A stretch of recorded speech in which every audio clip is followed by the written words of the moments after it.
At para naman sa ating fuel update, eto good news para sa ating mga motorista dahil bagsak presyo sa produktong petrolyo ipinatupad ng mga kumpanya ng langis.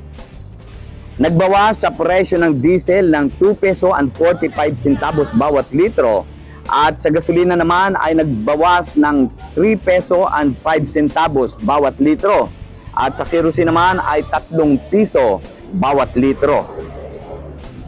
Samantala, pisong dagdag singil sa mga pampasahirong jeep ay ipinatupad na ng LTFRB.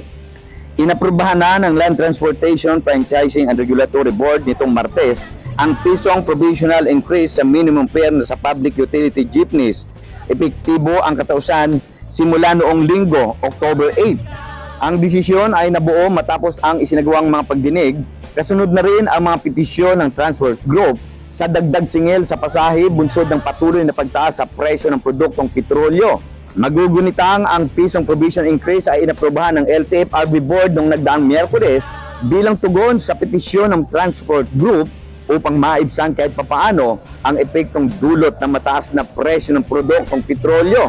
Ayon kay LTFRB Chairman Chopilo Guades na ang provisional fare increase pa lamang ang kanilang inaprobahan habang wala pa silang desisyon sa petisyon ng Transport Group na 5 pisong fare hike sa unang 4 na kilometro at piso pa lamang ang succeeding kilometro. Anya, kukunin nila ang pulso ng mga commuters group na isa sa pagbabasehan ng desisyon sa 5 pisong dagdag pasahe. Sa Nobyembre, sisimulan na ng LTFRB Board ang pagdinig sa petisyon na 5 pisong taas pasahe sa jeepney. Wala naman anyang taas pasahe sa ibang mga panpasaherong sasakyan dahil wala namang nagsasampa sa LTFRB ng fare hike petition sa mga pampasaherong bus, taxi at AUV.